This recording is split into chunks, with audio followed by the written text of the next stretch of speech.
வேறு லெவலில் காமெடியான எபிசோடு வந்திருக்கு. மிஸ் பண்ணாமல் ஃபுல்லோடையும் கேளுங்க. மயில் வாகனம் வந்து பிச்சு உதறாங்க. அதுக்கு முன்னாடி இந்த வீடியோ பிடிச்சிருந்துச்சுன்னா லைக் பண்ணி நம்ம சேனல் கண்டிப்பாக ஆதரவு வந்து தாங்க. என்ன ஆச்சு?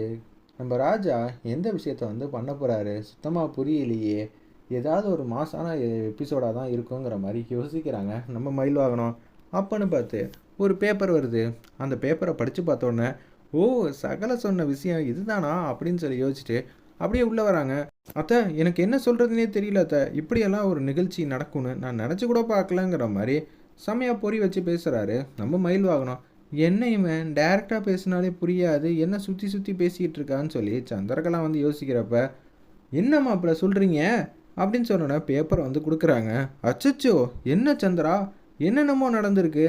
என்னது, மாமாவும் இந்த பக்கம் மாப்பிள்ளையும் என்னை பற்றியே பேசிக்கிட்டு இருக்காங்க. இது சரிப்பட்டு வரலையே, என்னத்தை பண்ணி வச்சுருக்காங்கன்னு தெரிலங்கிற மாதிரி சந்திரா வந்து யோசிக்கிறப்ப, என்னங்க சொல்கிறீங்க, மாப்பிள்ளையும் எதுவும் சொல்ல மாட்டேங்கிறாங்க, நீங்களும் சொல்ல மாட்டேங்கிறீங்க, நீ ஏன் வந்து பார்த்து தெரிஞ்சுக்க சந்திரா அப்படின்னு சொல்லும்போது, நான் முதல்ல தெரிஞ்சுக்கிறேன்னு சொல்லிட்டு சாமுண்டீஸ்வரி லெட்டரை வந்து வாங்குறாங்க. சின்னத்தை, இதை நான் எப்படி என் வாயால் சொல்லுவேன், என்ன மாமா நடந்துச்சு சொல்லுங்கிற மாதிரி ரேவதியிலேருந்து கேட்குறாங்க.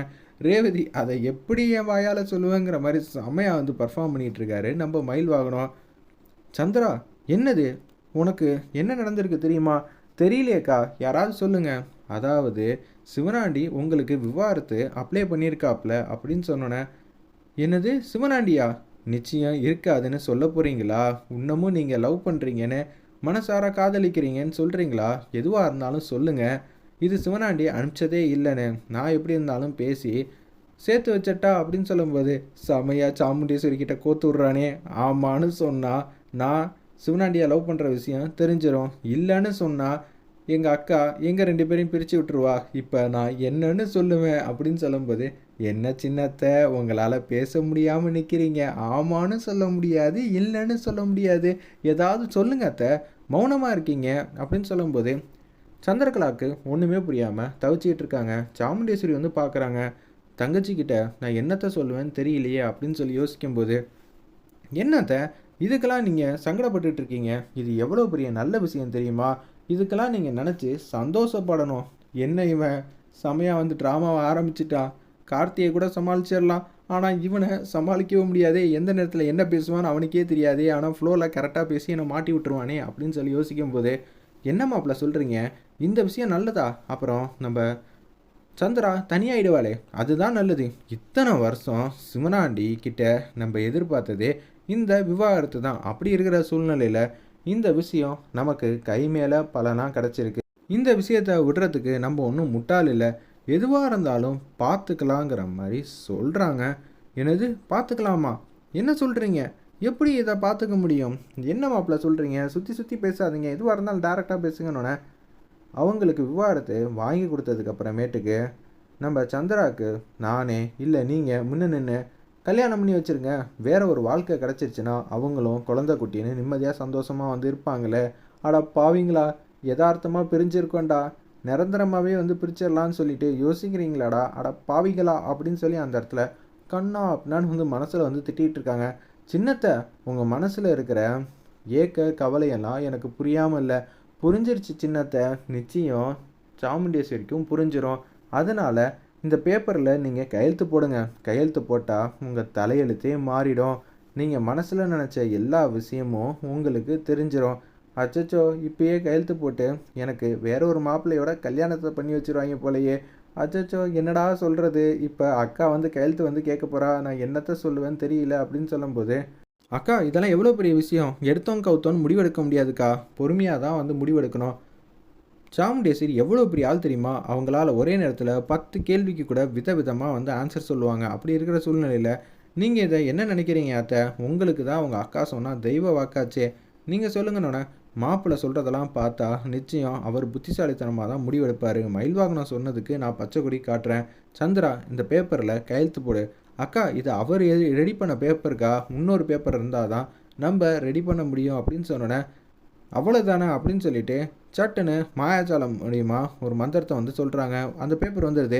இந்தாங்க சந்திரா, இதில் நீங்கள் கையெழுத்து வந்து போடுங்க, சரிங்களா அப்படின்னு சொன்னோன்னே, என்னடா ரெடியாக வந்து வச்சுருக்க அப்படின்னு சொல்லி கேட்குறாங்க நம்ம சந்திரகலா. செம காமெடியாக இருந்துச்சுன்னே சொல்லலாம். சின்னத்தை, அவரே உங்கள் வாழ்க்கையை வந்து சரி செய்யறதுக்கு ஒரு சந்தர்ப்பம் கொடுக்கும்போது நம்ம அதை விட ஃபாஸ்ட்டாக இருக்கிறது இல்லையா? அதனால தான் அப்படின்னு சொல்லி யோசிக்கிறேன். எப்படி இந்த பேப்பர் வந்துச்சுன்னு சாமுண்டீஸ்வரி கேட்க மாட்டா. ஆனால் பேப்பரில் மட்டும் கையெழுத்து போடுங்கங்கிற மாதிரி சொல்லுவாளா?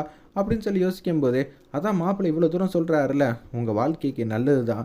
கார்த்தி வந்து பார்க்குறாங்க. டேய், நீ பேச முடியாததெல்லாம் அவனை வச்சு பேசலாம்னு நினச்சி யோசிக்கிறியாடா? நான் உன்னை சும்மா விட மாட்டேன் அப்படின்னு சொல்லும்போது, மாமா நீங்களும் சொல்லுங்கள் மாமா, நீங்களும் பெர்ஃபார்மன்ஸை பண்ணுங்க அப்படின்னு சொல்லும்போது, இது எல்லாம் நம்ம சகலையோட ஏற்பாடு அப்படின்னு சொல்லும்போது, அப்படியா மாப்பிள்ள?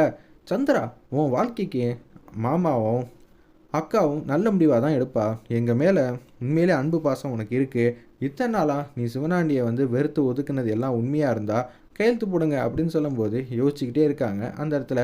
அப்போனா இத்தனை நாளாக சிவனாண்டியை கூட தான் சேர்ந்து வாழணும்னு சொல்லிட்டு ஆசைப்படுறதுனால தான் கையெழுத்து போடாமல் இருக்கீங்க போல இருக்கே அப்படின்னு சொல்லி யோசிச்சோன்னே, என்ன சந்திரா அப்படியா அப்படின்னு சொன்னோன்னே, ஐயோ வேற வழியே இல்லை அக்கா, இப்பயே போடணுமாக்கா அப்படின்னு சொன்னோன்னே, அப்போனா நம்ம நினச்சதெல்லாம் கரெக்டு தான். நீங்கள் சிவனாண்டி கூட சந்திரகலாவை சேர்த்து வச்சுருங்க, இதுக்கு தீர்வு அதுதான் அப்படின்னு சொன்னோன்னே, அக்கா நானே வந்து கையெழுத்து வந்து போடுறேன் அப்படின்னு சொன்னோன்னே, கையெழுத்து வந்து போடுறாங்க அந்த ஃபார்மில்.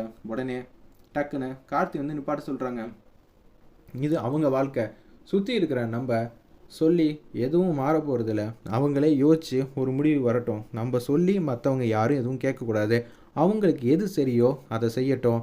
அவங்களா ஒரு முடிவுக்கு வரட்டும். அதுக்கப்புறமேட்டுக்கு நம்மள யாரும் எந்த குத்தம் குறையும் சொல்லிடக்கூடாது. நீ சொன்னதுனால தான் இது மாதிரிலாம் ஆச்சுன்னு அவங்கள கொஞ்சம் யோசிக்கிறதுக்கு டைம் கொடுங்கங்கிற மாதிரி சொன்னோன்னே, மாப்பிள்ளை சொல்கிறதும் கரெக்டு தான் அப்படின்னு சொல்லிட்டு அந்த இடத்துல வந்து நம்ம மயில் வாங்கணுமோ ஒரு பக்கம், கார்த்தியும் வந்து நிற்கிறாங்க. சந்திரகலா மட்டும் ஆப்போசிட்டில் நிற்கிறாங்க. உடனே என்ன சின்னத்தை எப்படியெல்லாம் எங்கள் பர்ஃபார்மன்ஸு பார்த்தீங்களா? கடைசி நேரத்தில் ஏதோ ராஜா தான் ஐயோ பாவம்னு நினச்சிருக்காப்புல. நான் இருந்திருந்தா கூட கண்டிப்பாக இன்னொரும் போஸ்ட் பண்ணியிருப்பேன் சிவனாண்டிக்கு அப்படின்னு சொல்லி காமெடியாக வந்து பேசிகிட்டு இருக்காங்க. ஏய், என்னை பார்த்தா உங்களுக்கு நக்கலா தெரியுதா? நான் யார் தெரியுமா? யார் அத்தை நீங்கள்? நீங்கள் யார்?